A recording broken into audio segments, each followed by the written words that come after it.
We're just excited about all the program success. We want to do what we need to do. Thanks, Zach. Go Cards.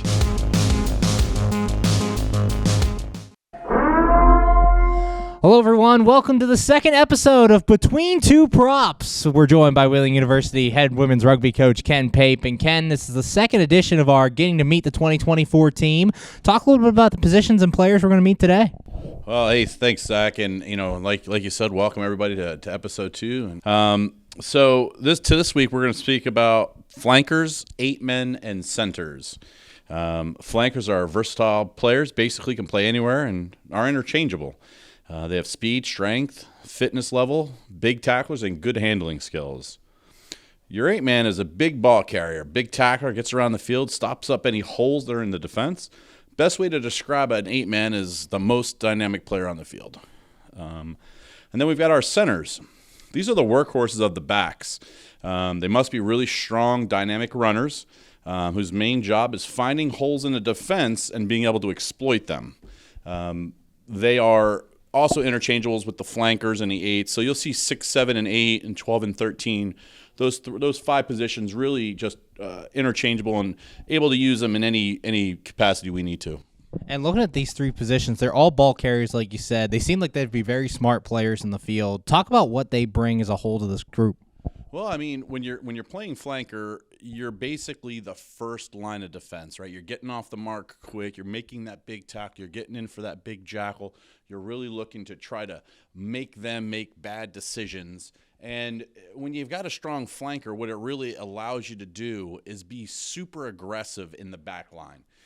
When you have a smart coming off the line flanker, what it does is it makes the attacking team have to kind of change the way they're going about their business.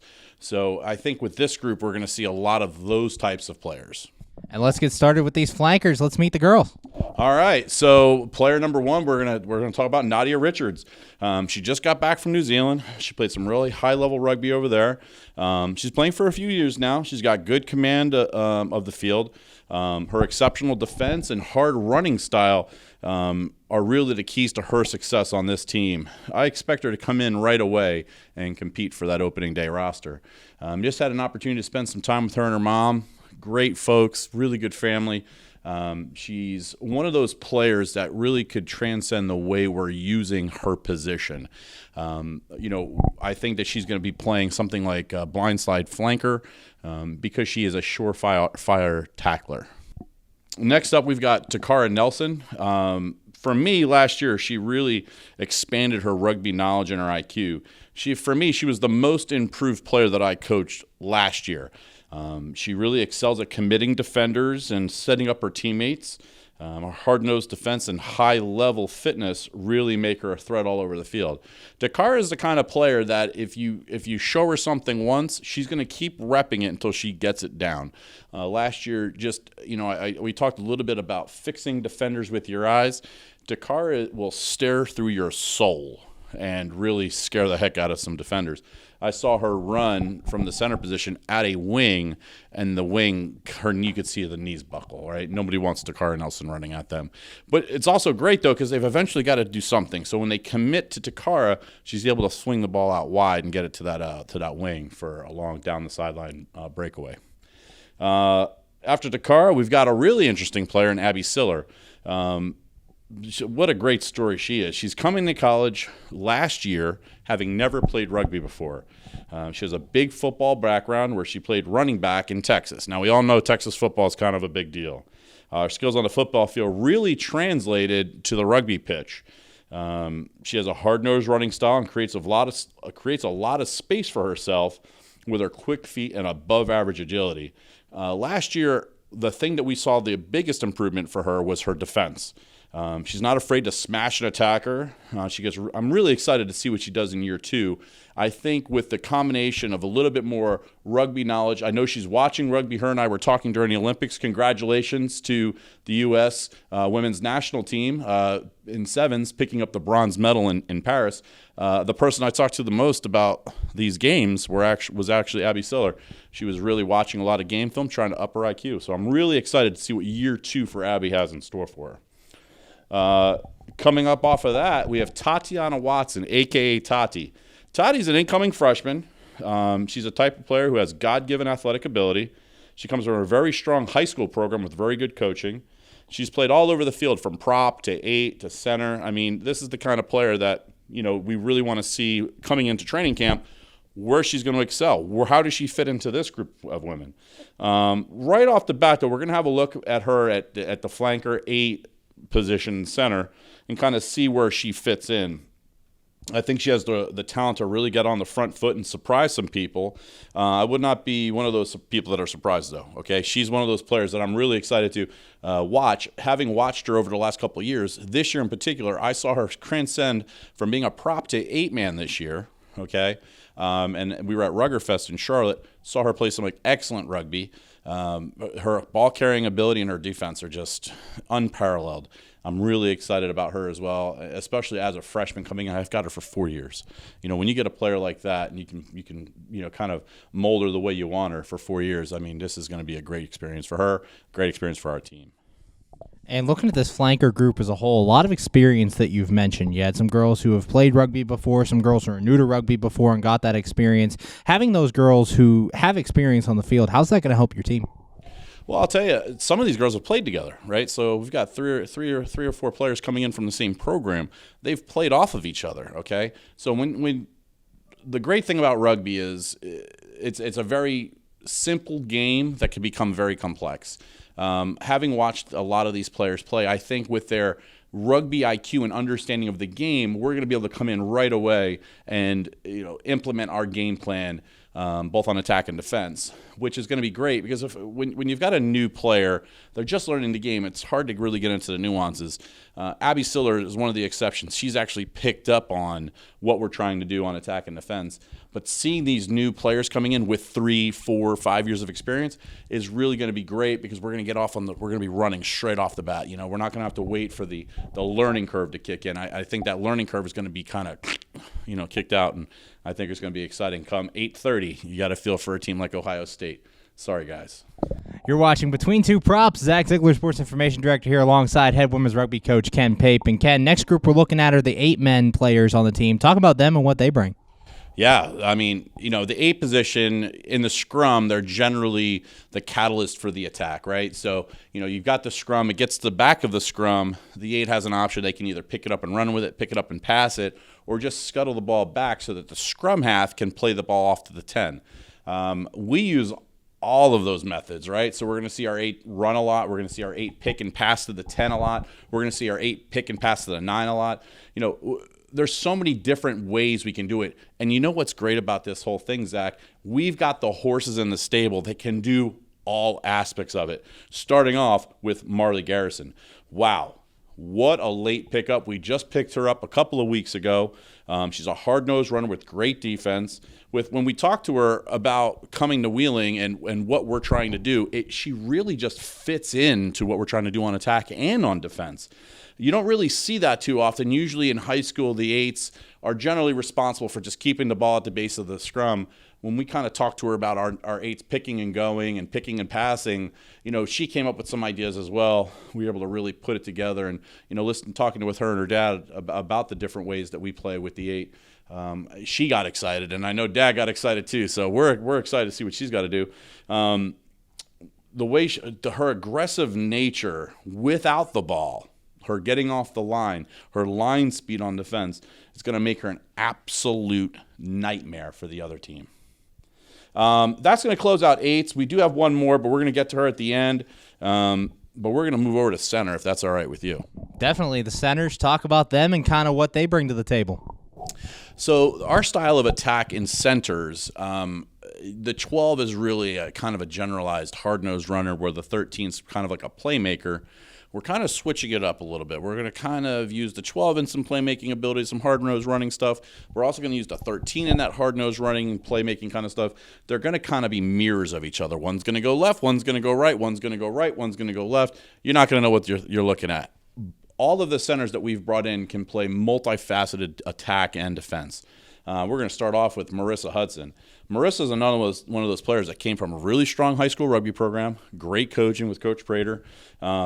She's from Ohio. She's not far away. Her family's going to come and watch every game, which I'm really excited about.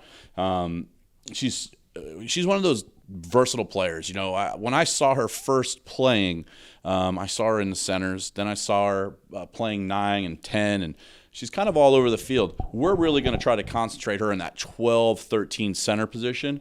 But, hey, she's one of those players you want on the field, right? So if we can't find room for her 12 and 13, maybe we see her at 14 and 15. Maybe we'll see her on the wing. She's got a really good pace, runs like an absolute tank. She said to me in the beginning of the season, she's like, Coach, I'm putting muscle on. She's like, I want to, crush it at center. And then they made her a 10 where she, kind of messed her up a little bit. It was kind of funny. I think she's one of those players for us that's going to push our position groups to have to be better, because otherwise she's going to snake up all those minutes. So I'm really excited about her. She's one of those players that has a lot of upside, okay? When you're in high school, you kind of have to go where coach needs you. When you're at college, we're going to put you where we want you, and you're not going to have to go between 9, 10, 12, 13, 15, whatever. She's going to really concentrate on learning the center position. She's going to put a lot of effort into that, and you're going to kind of see her growth pattern line just go straight up in the air. So I'm excited about that. The next player we're bringing in is somebody that I've tried recruiting on 3 separate occasions. We're talking about Mariah Hurd-Cruz, a.k.a. Draco. She's the type of player that really can transcend a position because she's fast, she's strong, she hits like a tank. She can play flanker, she can play center. She's going to put a lot of pressure on defense because if they don't launch up early, they're not going to catch her. She's got lightning fast speed, and she's not a player that you can hit with just one person. You've got to have multi-players hitting her, because if you don't, she's going to break through that tackle. She's got incredible agility, and her defensive work rates is going to put most teams on the back foot. She's going to be too much for them to handle. She runs like the wind. She passes. She can catch. When she's under pressure, she makes an absolute threat all over the field. I'm going to be really excited to see what her scoring line looks like at the end of the year. That brings us to Sierra Barnier. Talk about Miss Positivity. She was the captain of her high school program. She comes from another one that comes from a really strong rugby background with good coaching. Every time I've seen her play, she's really improved, okay? She is not happy with the status quo. She wants to, kind of buck the system a little bit. She really wants to get to the next level, and she's always looking to try to learn on how she can get there. She's another one. Where do you put her, right? You want her on the field because she's got that pace, she's got that energy, she's got that positivity. She's not someone that's going to miss a tackle and then bring everybody down. She's going to make her tackles. And if she misses a tackle, she's going to get up and get on the next one, okay? She's one of those players that I really want to see with a little bit more position-specific training, what her ability is going to look like. I think she's going to have a lot of good, impactful minutes this year, and I'd really like to see how she feels about it. Where does she think she fits in? She's the kind of player that you want to sit down with and have good conversation about. She has a really good rugby IQ as well, and she's not long in the tooth in the game, so she's going to have a lot of energy, I feel like. That leads us to Gemily. Gemily was slated to go to a different institution. I said, hey, listen, we're happy to be your backup plan, okay? And turned out we were the backup plan. And I'm okay with that, because when you get a player like Gem coming in, she is truly a gem. She's a diamond in the rough. She's quick on her feet, amazing defense. She has a no-quit attitude. What really got me onto her, we were recruiting Lucy Bryan, if you remember from the props segment. Lucy had a really great run, got tackled. Gemily is 5'0". She cleaned out 3 girls from the opposite team when they were trying to ruck over all by herself because she just had a no-quit attitude. She's an absolute powerhouse.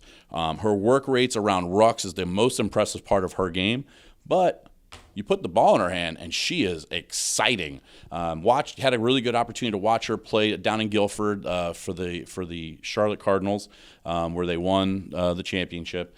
Just seeing her with the ball on attack and on defense, it's just, again, we're throwing all these great players together, and it's going to be hard. She's going to have a task ahead of her to get into that starting 15, let alone making that roster. But I think she has the ability. She's one of those players. She's going to push the people ahead of her and really make them have to work hard to get minutes. I think Gemily is going to be a breakout player for us this year as well. Leads us to Allie Davis. She had her season cut short last year. She ran into an injury, but she's a machine. She worked hard all offseason with her PT program. She just recently got fully cleared. She's coming back bigger, stronger, faster. Had a chance to talk with her a little bit, had dinner with her and her family. and she's talking about the things that she's going to do when she gets back on the field. Usually when players are coming back from injury, there's a little bit of, a little timid piece of it. I don't think we're going to see that with Allie. Allie's not the timid type. She's a lock to make opening day roster if she's healthy and she's ready to go. Last year, she led the team in scoring and up until the injury, and then obviously she was still the leader of scoring for a couple more weeks after that. Teams are going to have to game plan to cover her. She's a hard, powerful runner, and again, defense is key here. You're going to see, Zach, that when we put a product on the field, the number one priority is going to be defense. Attack is secondary, right? We're going to be a defense first. Allie's one of those people who's going to lead the way on defense. Really excited about her comeback. This is a player that has a potential to be an MVP this year. And that leads us to our final player of this group. She is also an 8-man, okay, and she is this position group's captain. Her name is Alexis Dallas. Lex is the captain of the position group. Like I said, she's absolutely worked her butt off on and off the field, and I've seen massive changes in every aspect of this person. Like I said, in the classroom, getting great grades, above a 3.0 GPA, really pushing herself off the field in the weight room, really pushing herself on the practice pitch, which translated to a really amazing 15 season and then an incredible run through Tropical Sevens into the National Championship Series. Just a really exciting player to watch and have on the team. Whenever you put the ball in her hand, she's going to demand multiple tacklers, which creates a lot of overloads. And she's the kind of player that if you put multiple tacklers on her, she's going to find a way to offload that ball. Her offload game is next to none. She is the best in the business. I'm really excited about that. What's great about her, she's going to come in, and we're going to see where we're going to plug her. She's either going to be an 8, she's going to be a center. We don't know. We're going to see what preseason brings to us and how she's feeling. Her and I are going to have some really good conversations. We're going to see what some of these other players, put on. And she's one of our top 15 players. Obviously, I predict her to be on the opening day roster. But you never know. Here at Wheeling, it doesn't matter if you're a freshman, a junior, senior. The best players are going to play. My prediction for her, she's going to come out of the gate. I believe she's going to be a starter. Where? I don't know. Which, again, it's exciting stuff, right? Like, how often do you have a player that could be an All-American in one position and another? That's the other thing. Here's an All-American. Last year, an NCAA Division II collegiate All-American at center. She is an absolute dynamo. Coaches are always asking about her. I'm excited to see what she has to do. I'm really hoping this is the year that she gets a call up to the big show. Maybe she'll make a U23 roster. Maybe she'll make a U.S. roster. I think she has the ability and all of the skill to get there. And looking at all these players that we've gone through these first two shows, they're all dynamic players. They all have the skill set to be great players. Having so many of these girls assembled, talk about what it's going to be like going into camp here in a couple weeks. Yeah, so we're 15, 16 days out. I mean, it's literally 16 days out. What's great about having dynamic players is they foster a winning environment, right? Because these are the best players from their high school teams. These are the best players from their collegiate teams, and they're coming together. And, with the kind of culture that we put together here, Zach, you're going to see these players really be excited about other players doing well. That's the key to a good culture is, if you succeed, we succeed. If we succeed, you succeed, that kind of an attitude. And, when you're putting together players that are all of similar skill sets, someone's going to have to sit out. But when you're sitting out, it's what you're doing while sitting out that really defines you as a teammate and a player. To have these players it's a coach's dream, to be honest with you, and I'm so excited for the preseason. Like I said, we're 16 days away. The gear's coming in, everything's looking smart. Field practice time's all set, education time's set. I mean, man, it's exciting times here at Wheeling. Thanks, Ken. We can't wait to see you out there on the field here in a couple weeks and get you going on August 30th. Let's go. We're going to get these guys August 30th at Ohio State, and then we return home September 7th for our home opener and our first game ever against Emory and Henry, a Division II NCAA program, well coached by Coach Doc over there. I'll tell you, this can't come soon enough. The purge is coming. It's real. Batten down the hatches. We're coming for you. Stay tuned. More episodes of Between Two Props coming up in the coming weeks for Wheeling University Athletics. I'm Zach Ziegler. We're just excited about all the program success. We want to do what we need to do. Thanks, Zach. Go Cards.